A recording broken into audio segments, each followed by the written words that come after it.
chroniclers from two different worlds, Christian and Muslim, who wrote of great deeds, great battles, great warriors, of men who would lay down their lives for their God.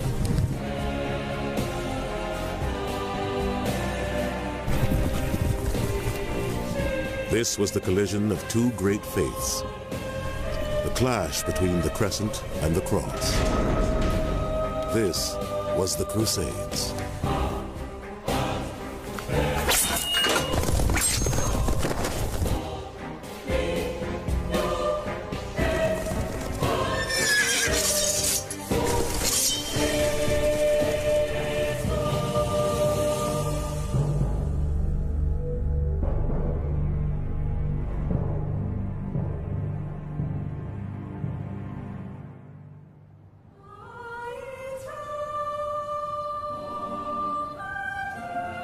Of all the cities in the world, Jerusalem has the most troubled past and the most troubling future. To the Jews, it is the site of the great temples of Herod and Solomon. To Muslims, the place where Muhammad ascended to heaven. To Christians, the place where their Messiah was crucified. After his death, the word of Jesus Christ took root, and Jerusalem slowly shed almost 4 centuries of Roman occupation to embrace Christian rule. But in the 7th century, the holy city was forcibly seized by a new faith, Islam.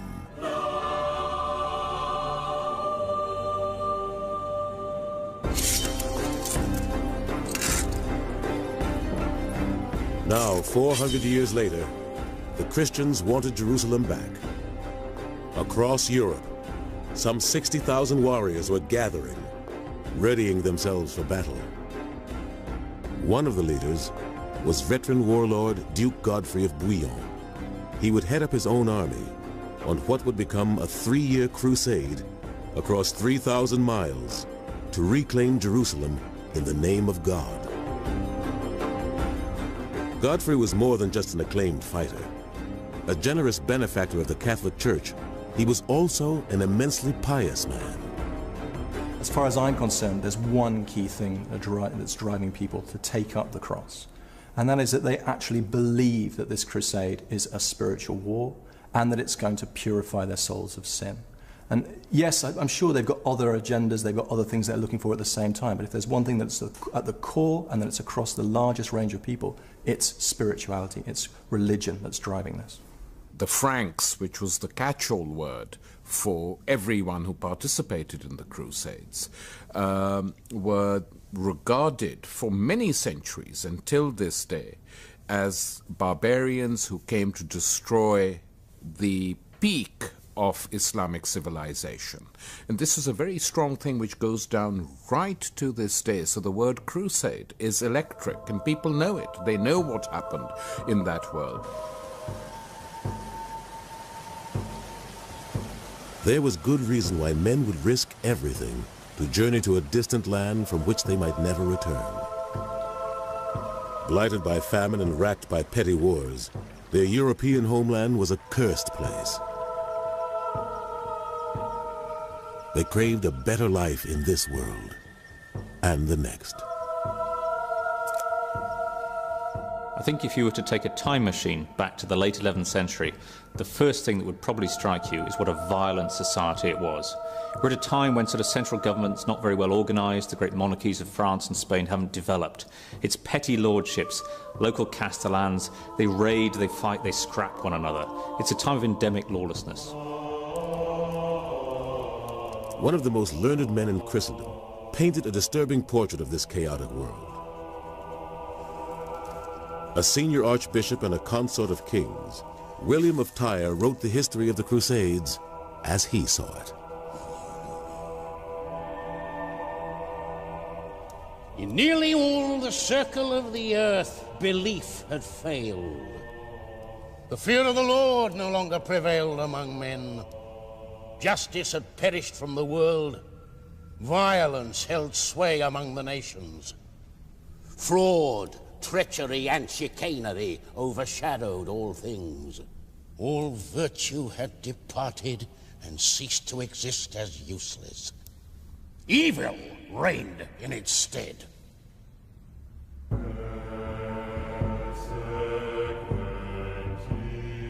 There was only one organization with the potential to stem this anarchy: the Church.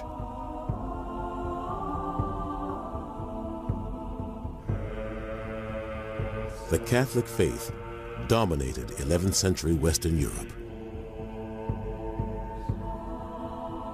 The world of the Middle Ages was a world that was deeply concerned with matters of religion, and it's almost impossible for us in a secular age today to overestimate how concerned they were. It's almost impossible for us to understand how concerned they were. People are bombarded with the fact that they are threatened by sin from all forms of life. Just about everything they can do in life is potentially sinful. It's literally as if the air they're breathing is contaminated with sin.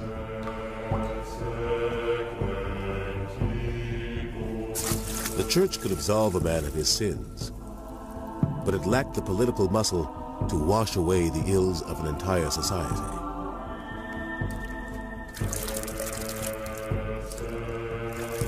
Feuds with the secular rulers of Europe had pushed the papacy to the sidelines until 1088, when a new pope arrived in Rome, Pope Urban II. Pope Urban was an astute individual, a man who understood the political and social and religious currents and needs of his time, someone who knew how to bring those things together and channel them into productive outlets. Pope Urban needed a master plan to put the Catholic Church back on the political map. The answer to his prayers would come in the form of a desperate plea for help from an old rival.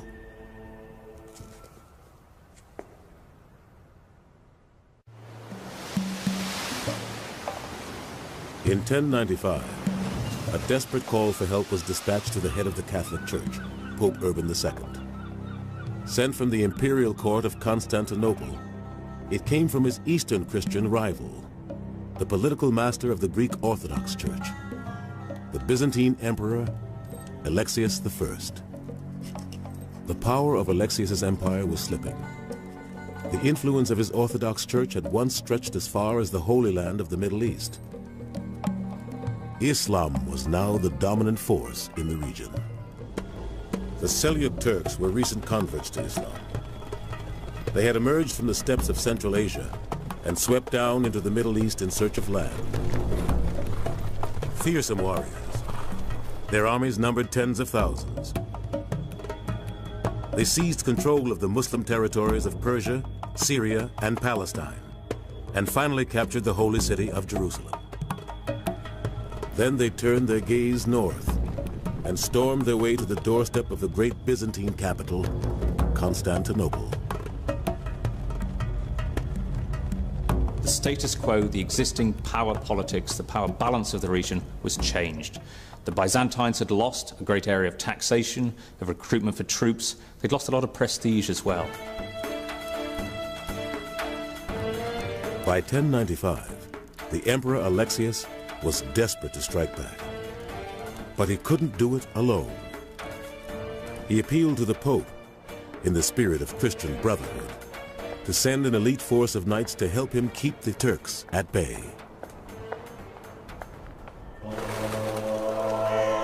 It presented Pope Urban with a perfect opportunity to enhance his political power.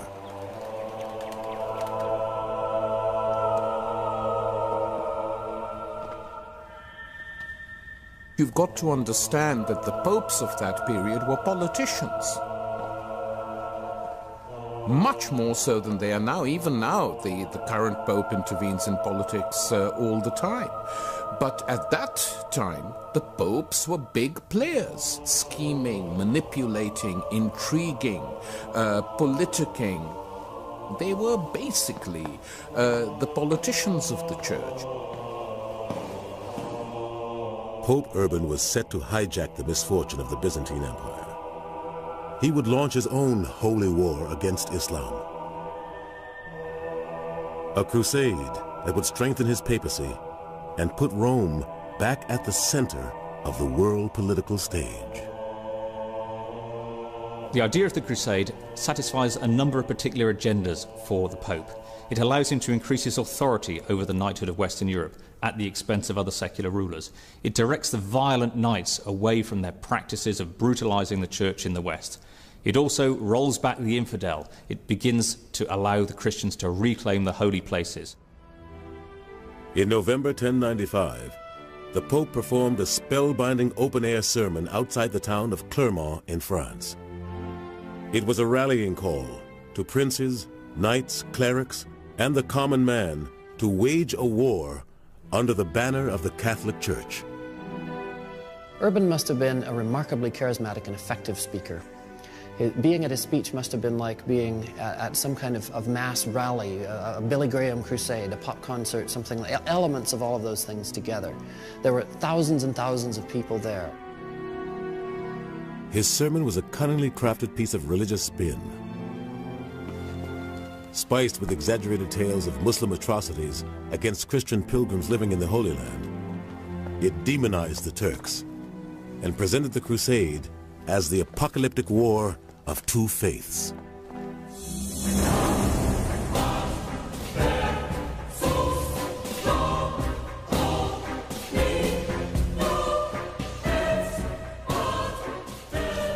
His words seemed to proceed from God and were received by young and old alike eagerly as a command from on high. The cradle of our faith, the native land of our Lord and the mother of salvation, is now forcibly held by a people without God. For many years now, the wicked race of Saracens, followers of unclean practices, have oppressed with tyrannical violence the holy places where the feet of our Lord rested. Dogs have entered into the holy places. Priests have been slain in the sanctuaries, virgins forced to choose between prostitution and death by torture. The emotional intensity of the moment was... Chroniclers from two different worlds, Christian and Muslim, who wrote of great deeds, great battles, great warriors, of men who would lay down their lives for their God.